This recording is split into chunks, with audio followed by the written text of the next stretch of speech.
করে বলবো দাদা, প্লিজ দাদা।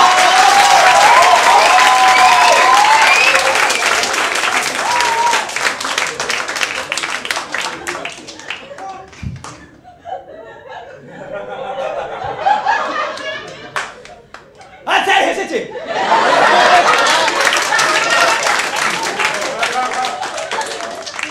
মধ্যে এতগুলো কথা বলবার কারণ একটাই, ঠিক আছে? কারণ একটাই, এটা হচ্ছে খুব ভালো করে ভেবে দেখলে বুঝতে পারবে। আচ্ছা কারা কারা কলকাতার নয়? ম্যাক্সিমাম লোক কলকাতার নয়, রাইট? আমাদেরকে ছোটবেলা থেকে একটা জিনিস না বোঝানো হয়েছে যে যাই হয়ে যাক গোটা পশ্চিমবঙ্গটা অ্যাকচুয়ালি কলকাতা। তাই জন্য আমাদের অ্যাসপিরেশনের লেভেলটা হচ্ছে কোনো না কোনো ভাবে কলকাতায় শিফট করতে হবে। বাট আমি আজকে দাঁড়িয়ে বলতে চাই কলকাতাটা তারা তৈরি করে যারা কলকাতা নয়, আমরা, ঠিক আছে? দ্যাটস ওয়াই আমার মনে হয় কলকাতা ইজ গুড। কলকাতা আমি কাজ করতে আসি, স্ট্যান্ড আপের জন্য আসি, সব কিছুর জন্য কলকাতা আমার খুব ভালো লাগে। বাট কলকাতা একটু স্লাইট হালকা করে over hyped. I am sorry to break your hearts, right? আমার এই জিনিসটা মনে হতো যে তাহলে লোকে কলকাতাকে নিয়ে রোমান্টিসাইজটা করে কেন? What is the reason behind it, right? আমি অনেক ভেবে চিন্তে দেখলাম there are reasons to do it. There are reasons and today I will tell you the reasons. The first reason, Kolkata is the only city যেটা নিয়ে আপনি যখন খুশি যেখানে খুশি বসে অত্যন্ত সুন্দর রাইম করে কবিতা বা গান গাইতে পারবেন। I will prove it to you now. মায়ের পুরনো শাল কাঁথা আমার প্রিয় কলকাতা, বিষণ্ণ নিস্তব্ধতা আমার প্রিয় কলকাতা, পাচ্ছি না বেকার ভাতা আমার।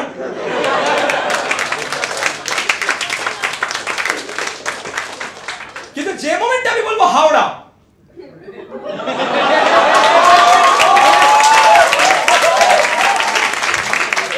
আপনাদের মাথায় যে ওয়ার্ডটা আছে সেটা বলে লাফ নেওয়ার কমিকটা আমি নই,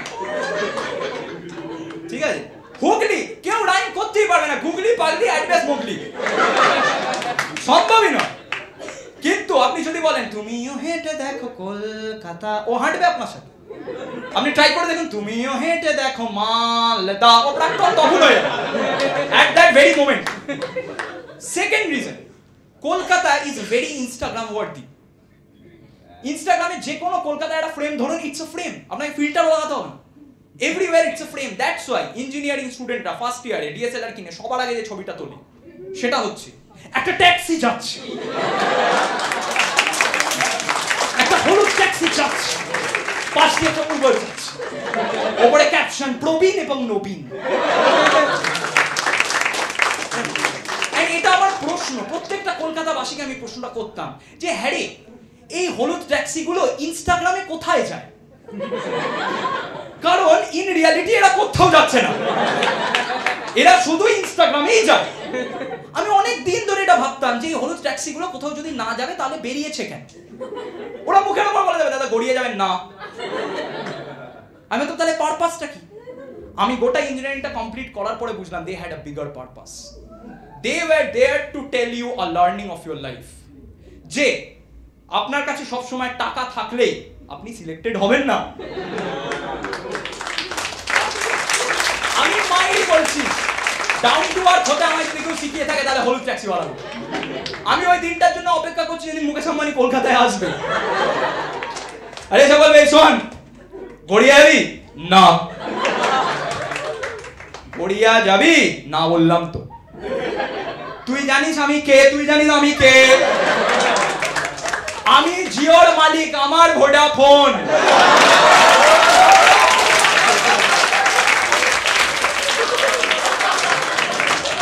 আমি তোর চাকরি খেয়ে নেব, আমাদের চাকরি নেই। আরে আমি মুকেশ আম্বানি, আমি বাপি দাস, আর আমি তোর দাস নই।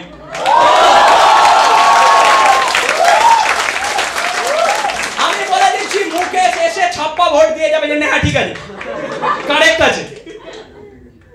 বাট আমার সব থেকে বিরক্তিকর এই কথাটা লাগে, এই একটা ভুয়ো ব্যাপার আছে না, লোক বলে কলকাতায় পশ্চিমবঙ্গে চাকরি নেই, পশ্চিমবঙ্গে চাকরি নেই। পশ্চিমবঙ্গে চাকরি আছে, হ্যাঁ তুলনামূলক কম কিন্তু আছে। আর এই জিনিসটা দেখবেন প্রত্যেকটা ফ্রেন্ডস গ্রুপে একটা পাবলিক থাকে যে না দায়িত্ব নিয়ে লোককে এটা বলছে। ও সকালবেলা ঘুম থেকে উঠে গুড মর্নিং বলে না, বলে রাজ্যে চাকরি নেই, চাকরি রাজ্যে নেই, চাকরি চাকরি চাকরি রাজ্যে নেই, নেই রাজ্যে চাকরি, পারমিটেশন কম্বিনেশন করছে।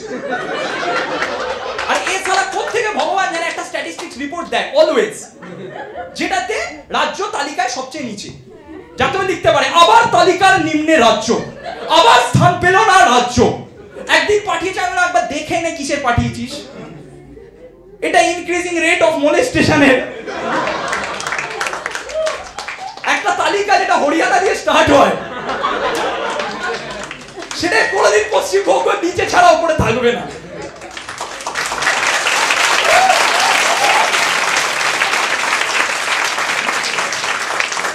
এটা একদম ভুল কথা, এটা একদম ভুল কথা যে আমাদের রাজ্যে চাকরি নেই। আমি রাজ্যের কথা বলছি না, কলকাতায় এমন একটা ইন্ডাস্ট্রি এক্সিস্ট করে যে ইন্ডাস্ট্রিটা ভারতে কোথাও নেই। You know what is that industry? Of course you don't know. It's called nostalgia. Kolkata নস্টালজিয়ার নামে যা খুশি বেচতে পারে, যা খুশি। যদি বিশ্বাস না হয়, কালকে সকালবেলা উঠে প্রিন্সেপ ঘাটে চলে যান, দেখবেন দুটো বিদেশি ছবি তুলছে, ঠিক আছে? Kolkata is the only place যেখানে বিদেশিরা প্রথমবার এসে নস্টালজিক ফিল করে। প্রথমে I know the smell, the smell, I'm familiar, the smell is familiar. What is the smell? দূরে দেখবেন দুটো রিক্সাওয়ালা হাঁকছে,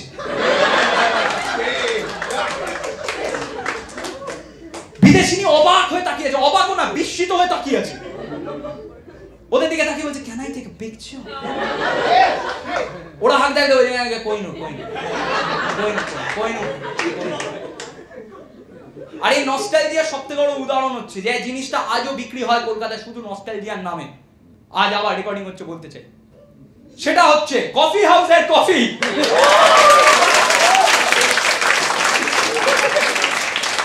কফি হাউসের কফি থেকে বেটার কফি আমার মা বানায়, মা কফিতে চা দেয়।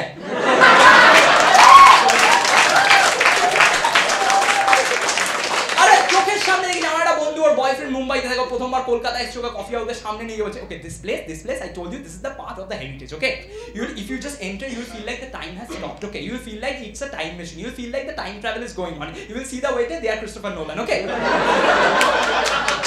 It's a part of the heritage, okay? It's a part of the heritage, just the coffee is bad. I'm relaxing. যদি কফি হাউসের কফিটা খারাপ হয় then it's the house. তবে কফি হাউসের কফির থেকে পৃথিবীতে একটাই জিনিস আছে যেটা আরো খারাপ, সেটা হচ্ছে ওখানকার ওয়েটারদের মুড। আপনারা ভালো করে দেখবেন, কোনোদিন অ্যান্ড্রয়েড ফোনের 9% চার্জ দেখেছেন? ওদের মুখগুলো ওরকম, ওদের যা চা নেই ওই টাকায়। দাদা কফি হবে, হবে ফিশ ফ্রাই হবে, হবে বিষ হবে, হবে। Coffee house is the only place যেখানে আপনি ওয়েটারদের যদি বলেন ক্যান ইউ সাজেস্ট এনিথিং, ওরা বলবে a better cafe.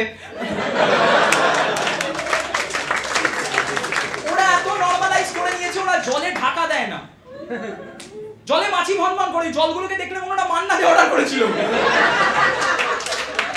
No wonder মান্নাদের কোনো বন্ধু ভালো নেই, ওরা কফি হাউসে যাবে।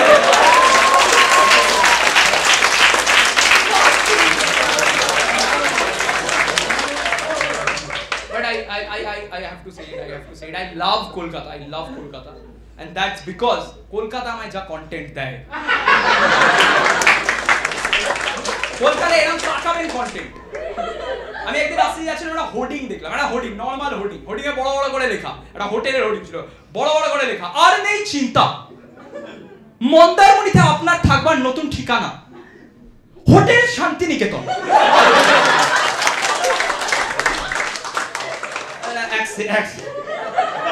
আমি এন্টারপ্রেনারটার সাথে দেখা করতে যাই যে মন্দারমণিতে শান্তিনিকেতন হোটেল খুলেছে, মানে কে মহান ব্যক্তি যার মনে হচ্ছে মন্দারমণিতে বালি নয় বিকিনি পরা বাউল চাই।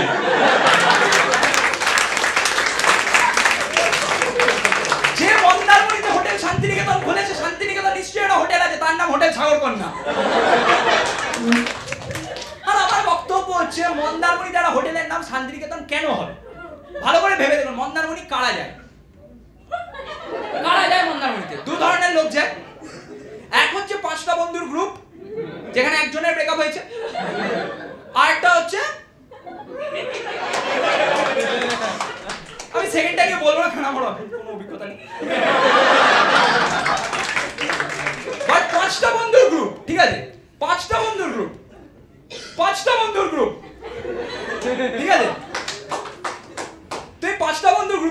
ছেলে বন্ধুর গ্রুপে, ঠিক আছে, অলওয়েজ 4টে মন্দারমণি পাবলিক থাকে আর একটা শান্তিনিকেতন পাবলিক থাকে।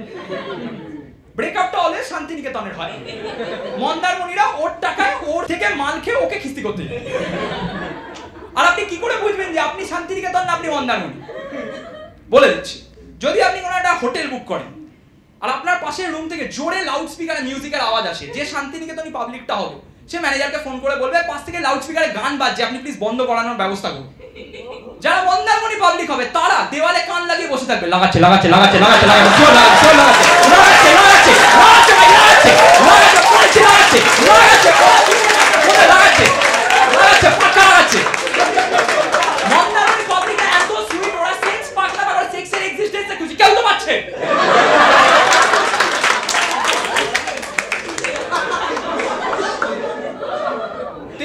ভাবুন, শান্তিনিকেতন পাবলিকটা ব্রেকআপ হয়েছে, ঠিক আছে, বাকি 4টে মন্দারমণি ওকে নিয়ে গেছে, ঠিক আছে, রাত্রির বেলা ফুল অন বিয়ার খাওয়া হচ্ছে, ঠিক আছে।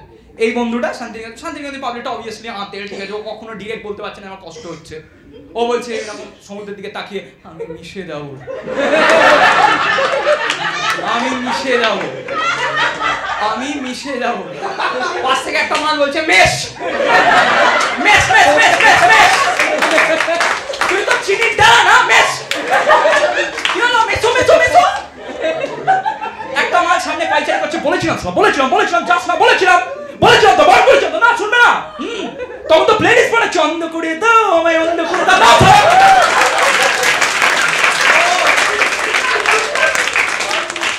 একটা মাল পাশ থেকে বসে মেয়েটাকে খিস্তি করে যাচ্ছে, বলে দিলাম মেয়েরা খারাপ, আমি তো বলে দিলাম মেয়েরা খারাপ, শুনি না, আমি তো বলে দিলাম মেয়েটা খারাপ। ওর জীবনে যাই হয়ে যাবো জানে একটা মেয়ে খারাপ। ও এমন একটা ব্যক্তি যদি গে কাপলের মধ্যে পাওয়া যাবে, এটা বলে দিলাম মেয়েটা খারাপ, ও কানেটাকে বলে দিলাম তো মেয়েটা খারাপ। তোর সাথে যেমন লাইন ছিল রাত 2টার সময়, আমি যখন টেক্সট করতাম কেন রিপ্লাই করতো, হ্যাঁ এই এক সেকেন্ড, কিন্তু তুই এট দ্য ফার্স্ট প্লেস টেক্সটটা করতে যা, সেটা বড় কথা না, মেয়েটা খারাপ, মেয়েটা খারাপ। এই পুরো সিচুয়েশনটার টাইমে দ্য ফোর্থ গাই, ঠিক আছে, who is the only sensible guy, যে মদ খাওয়ার পর ওই কথাটা বলে, ঠিক আছে, যেটা হচ্ছে মানে বয়েজ গ্রুপের না, this is the most intense situation. ও হঠাৎ করে বিয়ারের ক্যানটা নামিয়ে ওর দিকে তাকিয়ে বলে, আর কতদিন এগুলো করবি, এবার একটু কেরিয়ারটা নিয়ে ভাব। 3 বছর হয়ে গেল কগনিজেন্ট ছাড়তে পারলি না।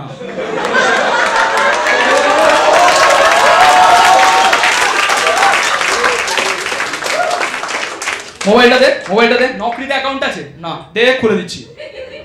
সি, যারা যারা ভিডিওটা দেখছে, যাদের বয়স 20 কম, অনেক বন্ধু বান্ধব আছে, আরো থাকবে লাইফে।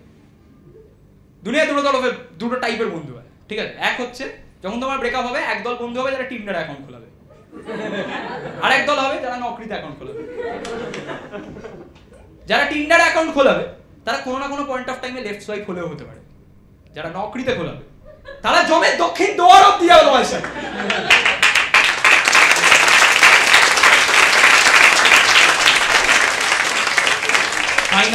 ফাইনালি ঠিক আছে, নকরিতে অ্যাকাউন্ট খুলে গেছে, ঠিক আছে, টোটাল ভাই একদম ফুল অন কনফিডেন্ট মোটিভেটেড, ভুলে গেছে ব্রেকআপ হয়েছে। এইবার উল্টো পাল্টা কথা বলতে শুরু করে দিয়েছে, এইবার সুইচ করবো, সারা 20 লাখের নিচে যাবো না, যাবোই না। ওর 4 LPA ছিল না, সিটিএস দেয় না এত, ও 20 LPA নিচে যাবো না, ঠিক আছে, সব হয়েছে। এইবার 5টা বন্ধু সেই জিনিসটা করতে গেছে, যেটা আমার মনে হয় সাহিত্যের ইতিহাসে বলা হয়নি কোনোদিন, কিন্তু এটা পৃথিবীর শ্রেষ্ঠতম মুহূর্ত। লোকে বলে না একটা বাচ্চা হাসলে ওর থেকে বিউটিফুল কিছু হতে পারে না, ভুল। লোকে বলে না যখন একটা ফুল পাপড়ি থেকে এরকম তৈরি হয় ওটা সব থেকে বিউটিফুল, ভুল। সব থেকে বিউটিফুল মোমেন্ট হচ্ছে যখন মন্দারমণির সমুদ্র সৈকতে মরা জ্যোৎস্নার তলায় 5টা ছেলে মতে।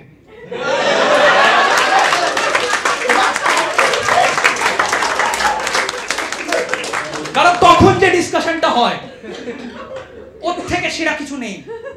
তো এরকম 5টা ছেলে মুচ্ছে, দুদিকে মন্দারমণি, শান্তিনিকেতন একা, সেটাও অ্যাড্রেস করছে, এরা কাটাকুটি খেলতে খেলতে দেখ এখানে তুই একা। ফাইনালি যখন ওরা জিপারটা টানছে সবাই, ঠিক আছে, টেনে যাচ্ছে, at that point of time Santiniketan hotel থেকে ভেসে আসছে বাউলদের গলা। ভুবন মোহন গোরা আমার গুণীজনের মনোহরা,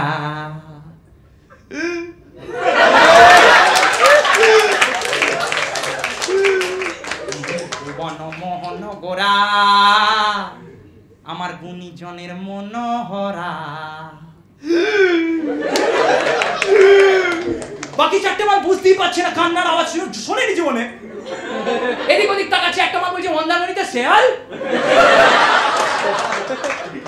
ওরে রাধার নামে পাগল হয়ে থাকবো মগনা, ওরে রাধার নামে। ভাই ভাই ফোনটা দে না ভাই, ভাই একবার ফোনটা কান্না অ্যাড্রেস কাদের কো কাদের তুই ফোন হাতে নিবি না, তুই ফোন হাতে নিবি না। ওরে রাধার নামে, ওরে রাধার নামে পাগল হয়ে থাকবো মগনা না না না। হ্যালো, হ্যাঁ সরি রে, দোষটা আমারই ছিল। ছেড়ে দেবো না তোমায় হৃদ মাজারে রাখবো, ছেড়ে দেবো না তোমায় বক্ষ মাঝে রাখবো, ছেড়ে দেবো না তোমায় হৃদ মাজারে রাখবো, বক্ষ মাঝে রাখবো, হৃদ মাজারে রাখবো, বক্ষ মাঝে রাখবো। শিলাযুক্ত ছেড়ে দেবো।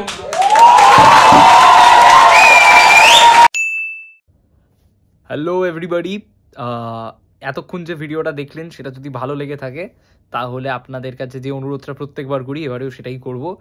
প্লিজ লাইক করবেন, শেয়ার করবেন, মানুষজনদের সাথে ছড়িয়ে দিন, কলকাতাবাসীদের সাথে, হাওড়াবাসীদের সাথে, পশ্চিমবঙ্গের বিভিন্ন জেলার মানুষদের সাথে, যারা পশ্চিমবঙ্গে থাকে না তাদের সাথে, যারা বাংলা বোঝে না তাদের সাথে, সবার সাথে জাস্ট ব্যাপারটাকে ছড়িয়ে দিন এবং যে ভালোবাসাটা এতদিন ধরে দিয়ে এসছেন সেই ভালোবাসাটাকে অব্যাহত রাখুন। আর চ্যানেলটাকে সাবস্ক্রাইব করে নেবেন যদি না করে থাকেন, আর আপনারা দায়িত্ব নিয়ে লোকজনদেরকে সাবস্ক্রাইব করিয়ে দিন। তার কারণ যত সাবস্ক্রাইবার্স বাড়বে তত মনে বিশ্বাসটা বাড়বে, ইউটিউব বুঝতে পারবে যে এই চ্যানেলটার মধ্যে পোটেনশিয়াল আছে এবং আমি তাহলে আরও কিছু জিনিসপত্র যেগুলো প্ল্যান করছি সেগুলো আনতে পারবো। আর একটা ছোট্ট রিকোয়েস্ট, যারা এই ভিডিওটা প্রথমবার দেখলেন তারা আমার চ্যানেলে আরও দুটো ভিডিও রয়েছে, একটা নাম হাওড়া আর একটা নাম ডিসেম্বর। হাওড়া, ডিসেম্বর আর কলকাতা তিনটে মিলিয়ে আমার একটা শো, যে গোটা শোয়ের বেসিক্যালি পুরো কন্টেন্টটা আমি দিয়ে দিলাম। তো আমার খুব প্রিয় একটা শো ছিল, সেই গোটা শোটা তিনটে ভাগে। Finally the trilogy is completed এবং আশা করছি আপনাদের ভালো লেগেছে। তো এরপরে কয়েকটা অ্যানাউন্সমেন্ট, সেটা হচ্ছে প্রথমত যেহেতু পুরোনো শোয়ের সব মাল খালাস হয়ে গেছে, তো নতুন শো রেডি হয়ে গেছে। নতুন শো জুন মাস থেকে আসছে। আমি স্বর্ণজিৎ আমরা সবাই মিলে আসছি। আমি আমার নতুন সোলোটা নিয়ে আসছি আর মাসে এবার রেগুলারলি আবার শো হবে। লাস্ট কিছু মাস ধরে শোজ বন্ধ ছিল এবং সেটার কারণ যারা জানেন তারা হয়তো জানেন, যারা জানেন না তাদের জন্য বলে দিই যে আইপিএলে বাংলা কমেন্ট্রি, বাংলায় ধারাভাষ্যটা, সেটাতে আমি কাজ করছি। এখনও আপনারা শুনতে পারবেন জিওতে গিয়ে, জিও অ্যাপে গিয়ে, সেখানে গিয়ে আপনারা বাংলাটা সিলেক্ট করলে আমার কমেন্ট্রি শুনতে পাবেন। যদি ইচ্ছে হয় তাহলে প্লিজ গিয়ে শুনতে পারেন, আশা করছি ভালো লাগবে। আর আরও কয়েকটা নিউজ আছে, সেগুলো সময় মতো যখন সময় আসবে ঠিকঠাক জানাবো। তো আপাতত এইটাই, কলকাতাকে সেই ভালোবাসাটা দেবেন যেটা এর আগে প্রত্যেকটা ভিডিওকে দিয়ে এসেছেন। আর ব্যাস এইটুকুই বলবার, খুব শিগগিরই আসছি। এবং হ্যাঁ, আমার আর স্বর্ণ চ্যানেল বঙ্গব্যঙ্গর আন্ডারে শোজ হতে চলেছে, বঙ্গব্যঙ্গর ভিডিওজ আসতে চলেছে বঙ্গব্যঙ্গর ইউটিউব চ্যানেলে। তো অনেক কিছু ওয়েট করে আছে। আপনাদের কাছে শুধু যেটা বারবার চেয়ে এসেছি সেটাই চাইবো, আপনাদের ভালোবাসা, আপনাদের সমর্থন, আপনাদের সাপোর্ট। ব্যাস তাহলেই হয়ে যাবে। Like, share and subscribe, and thanks a lot. Tata.